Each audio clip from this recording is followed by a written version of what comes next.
أعوذ بالله من الشيطان الرجيم. بسم الله الرحمن الرحيم.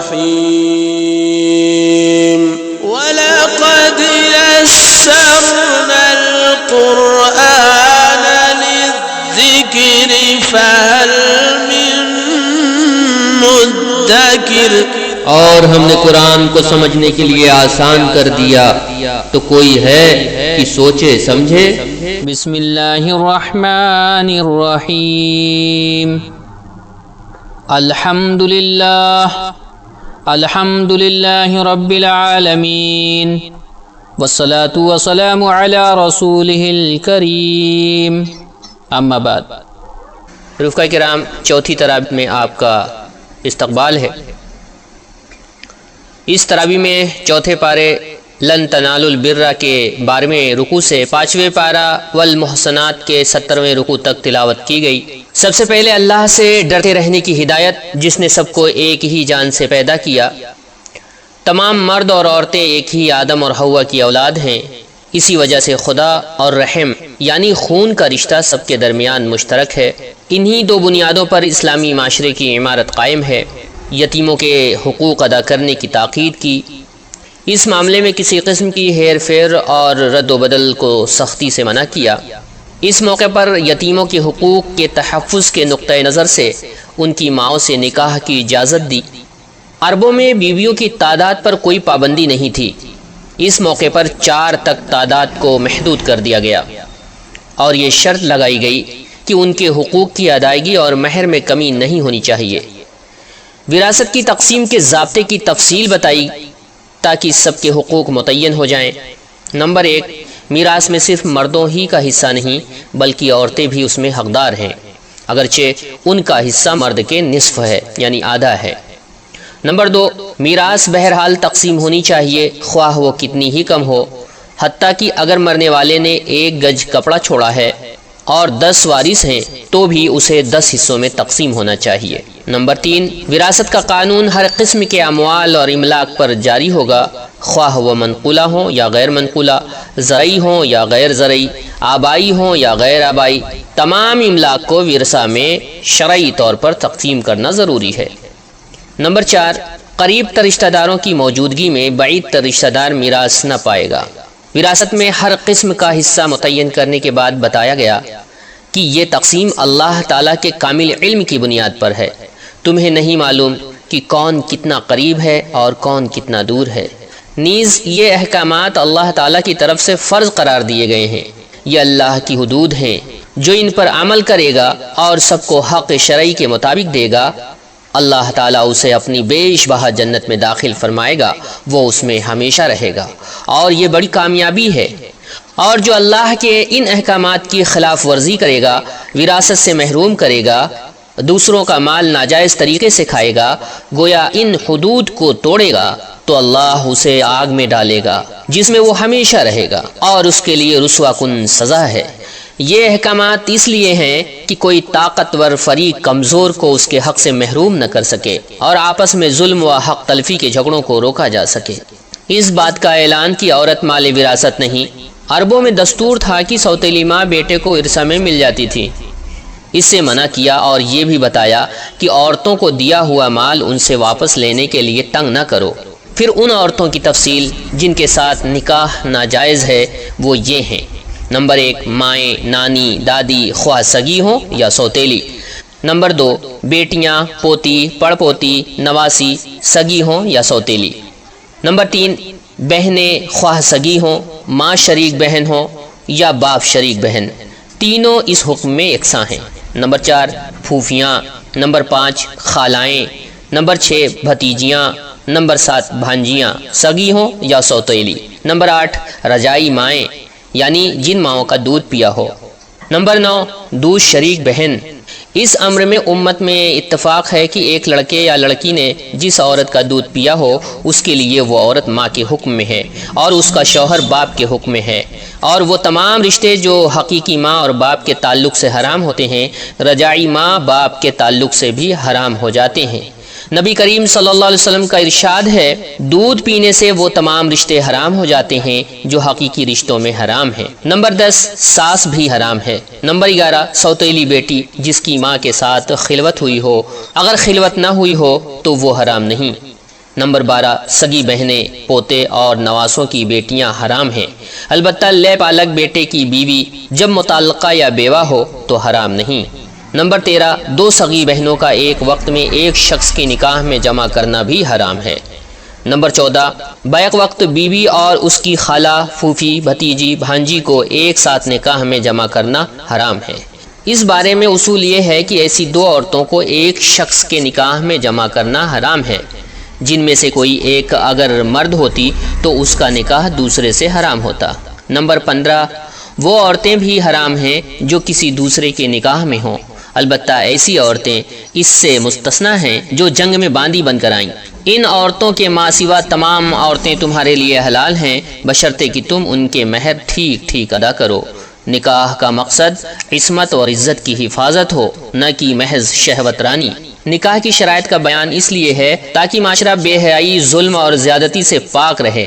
یہ بھی واضح کیا کہ اصلاح اور ہدایت اور معاشرے کے استحکام و پاکیزگی کے ان احکامات میں اللہ نے وہ سہولت بھی ملحوظ رکھی ہے جو لوگوں کی طبعی کمزوری کے پیش نظر ضروری تھی۔ اس لیے خبردار، نفس پرستوں کے بہکانے میں نہ آ جانا۔ وہ تمہیں پاکیزگی کے راستے سے ہٹا کر نفس پرستی کے اندھیروں میں بھٹکا دینا چاہتے ہیں۔ مسلمانوں کو ایک دوسرے کا مال ناجائز طریقے سے کھانے اور ایک دوسرے کا خون بہانے کی ممانعت کی اور بتایا کہ اللہ خود رحیم ہے، اس لیے چاہتا ہے کہ اس کے بندے بھی آپس میں ایک دوسرے کے لیے رحیم ہوں۔ جو لوگ معاشرے میں ظلم اور زیادتی کا بیج بوئیں گے وہ سب جہنم میں جھونک دیے جائیں گے۔ البتہ جو لوگ بڑے گناہوں سے، جنہیں عام زبان میں گناہ کبیرہ کہتے ہیں، بچتے رہیں گے، ان کے چھوٹے گناہ سے اللہ درگزر فرمائے گا۔ فرمایا، شریعت میں عورت اور مرد دونوں کے لیے جو حدود اور حقوق متعین کر دیے گئے ہیں، سب کو ان کے اندر رہنا چاہیے۔ ہر ایک اپنی اپنی حد کے اندر کی ہوئی ہر محنت کا اجر اللہ کے ہاں پائے گا۔ خاندان اور معاشرے میں سربراہی اور قوامیت کا مقام مرد کو دیا گیا، کیونکہ اپنی پیدائشی صفات اور خاندان کی کفالت کا ذمہ دار ہونے کی وجہ سے وہی اس کے لیے موزوں ہے۔ نیک بیویاں اس کا احترام کریں، اور جن عورتوں سے سرکشی کا اندیشہ ہو تو ان کے شوہر انہیں نصیحت کریں۔ اگر ضرورت محسوس ہو تو مناسب تنبیہ بھی کی جا سکتی ہے، اور اختلافات بہت بڑھ جائیں تو ایسی صورت میں شوہر اور بیوی دونوں کے خاندانوں میں سے ایک پنچ مقرر کیا جائے جو حالات کی اصلاح کی کوشش کریں۔ اللہ نے والدین، اقربا، یتامہ، مساکین، پڑوسی یعنی رشتہ دار ہوں یا نہ ہوں، یا عارضی اور وقتی، مسافر اور ماتحت، سب کے حقوق کو پہچاننے اور ادا کرنے کی تاکید کی۔ اللہ کو وہی بندے پسند ہیں جو متواضع اور نرم مزاج ہوں۔ وہ ان لوگوں کو پسند نہیں کرتا جو اکڑنے والے، کنجوسی کا مشورہ دینے والے ہوں۔ اس طرح وہ بھی پسند نہیں جو اللہ کی خوشنودی کے بجائے لوگوں کو دکھانے اور نام آوری کے لیے خرچ کریں۔ یاد رکھو، لوگوں کے حقوق ادا کرنے اور اللہ کی راہ میں خرچ کرنے والے کبھی گھاٹے میں رہنے والے نہیں ہیں، ان کے لیے اللہ کے ہاں بڑا اجر ہے۔ ان لوگوں کے لیے بڑے افسوس کا اظہار کیا جو آخرت سے بالکل بے پرواہ ہو کر اس کے رسول صلی اللہ علیہ وسلم کی نافرمانی پر اڑے ہوئے تھے، ایمان اور عمل صالح کی راہ نہ خود اختیار کرتے تھے اور نہ دوسروں کو اختیار کرنے دینا چاہتے تھے۔ پھر تنبیہ کی کہ اس آخری رسول صلی اللہ علیہ وسلم کے ذریعے تبلیغ کا حق ادا ہو چکا ہے۔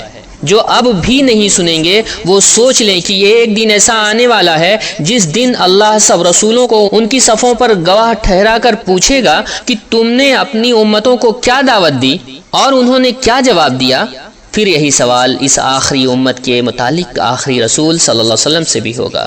وہ دن ایسا ہوگا کہ نہ کسی کے لیے کوئی جائے پناہ ہوگی اور نہ کوئی شخص کوئی بات چھپا سکے گا۔ اس تنبیہ کے بعد اللہ کے سب سے بڑے حق یعنی نماز کے بعض آداب و شرائط بتائے، یہودیوں کی بعض شرارتوں کا ذکر کیا، خاص طور پر نبی صلی اللہ علیہ وسلم کے بارے میں ایسے الفاظ بولنے کی عادت جن کے دو معنی نکلتے ہوں کہ مسلمان جو مطلب سمجھے وہ اس سے الٹ مطلب مراد لیں۔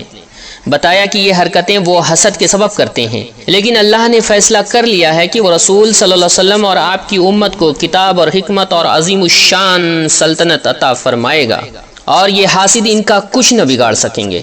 چنانچہ دنیا نے دیکھا کہ عرب کے بدو اٹھے، رسول صلی اللہ علیہ وسلم کا دامن تھاما اور 800 برس دنیا کی امامت کی۔ یہ طویل حکومت اور سلطنت اسلامی معاشرہ قائم کرنے کا نتیجہ تھا۔ مسلمانوں کو نصیحت کی کہ جب یہ امانت یہود سے لے کر تمہیں دی جا رہی ہے تو تم ان کی طرح امانت میں خیانت نہ کرنا، بلکہ اس کا حق ٹھیک ٹھیک ادا کرنا اور ہر حال میں عدل پر قائم رہنا۔ اللہ اس کے رسول صلی اللہ علیہ وسلم اور جو تم میں سے حکمران ہوں ان کی اطاعت کرتے رہنا، اور اگر تمہیں اور حکمرانوں میں اختلافات ہو جائیں تو اللہ اور رسول صلی اللہ علیہ وسلم کی طرف معاملہ کو لوٹانا، تاکہ جھگڑے کا صحیح فیصلہ ہو سکے اور تمہارا شیرازہ نہ بکھرے۔ منافقوں کو ملامت کی کہ وہ رسول صلی اللہ علیہ وسلم کی اطاعت پر جمع ہونے کی بجائے اسلام اور مسلمانوں کے دشمنوں سے میل جول رکھتے ہیں اور اس کو اپنی عقل مندی سمجھتے ہیں، حالانکہ اس وقت تک ایمان معتبر ہی نہیں جب تک وہ پورے طور پر اپنے کو نبی صلی اللہ علیہ وسلم کے حوالے نہ کر دیں اور ہر معاملے میں ان کی اطاعت کرنے لگیں۔ مسلمانوں کو اپنی مدافعت اور دارالکفر میں گھرے ہوئے مظلوم مسلمانوں کی آزادی کے لیے جہاد کی تاکید کی اور ان کو ملامت کی جو جہاد سے جی چراتے ہیں، مسلمانوں کی ہمتیں پست کرتے ہیں اور جہاد کے فائدوں میں تو حصہ دار بنتے ہیں مگر کوئی خطرہ مول لینے کو تیار نہیں ہیں۔ منافقوں کی اس حالت پر بھی ملامت کی کہ جب جہاد کا حکم نہیں تھا تو بڑھ چڑھ کر جہاد کا مطالبہ کرتے تھے، مگر جب حکم آ گیا تو اسلام کے دشمنوں سے ایسا ڈرتے ہیں جیسا اللہ سے ڈرنا چاہیے، حالانکہ موت سے کوئی بھی نہیں بچ سکتا۔ اسی طرح اس بات کو بھی ناپسند کیا کہ فائدہ پہنچ جائے تو اسے اللہ کا کرم قرار دیا جائے، مگر نقصان پہنچ جائے تو اسے رسول اللہ صلی اللہ علیہ وسلم اور مومنوں کی بے تدبیری قرار دیا جائے، حالانکہ خیر اور شر سب اللہ کی طرف سے ہے۔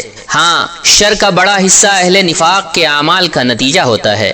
آخر میں نبی کریم صلی اللہ علیہ وسلم کو تسلی دی کہ جو تمہاری اطاعت کرنے والے ہیں وہی اللہ کی اطاعت کرنے والے قرار پائیں گے، اور جو تمہاری اطاعت سے گریز کریں ان کا معاملہ اللہ کے حوالے کر دو، تم پر ان کی ذمہ داری نہیں۔ اس موقع پر منافقین کی اس شرارت کا بھی ذکر کیا کہ اگر ان کو خطرہ کی کوئی خبر پہنچتی ہے تو سنسنی پیدا کرنے کے لیے اس کو فوراً پھیلا دیتے ہیں، حالانکہ صحیح طریقہ یہ ہے کہ اس کو رسول اللہ صلی اللہ علیہ وسلم یا ذمہ دار لوگوں تک پہنچایا جائے تاکہ وہ غور و فکر کر کے اس کے ادراک کا سامان کر سکیں۔ منافقین کی ان ساری حرکتوں کے باوجود مسلمانوں کو ہدایت دی کہ معاشرے کے اندر ان کو نکو بنانے کی کوشش نہ کی جائے، بلکہ ان کے ساتھ عام مسلمانوں کا سا سلوک کیا جائے، یعنی کلام اور سلام جاری رکھا جائے تاکہ ان کے لیے اپنی غلطیوں کی اصلاح کا موقع باقی رہے۔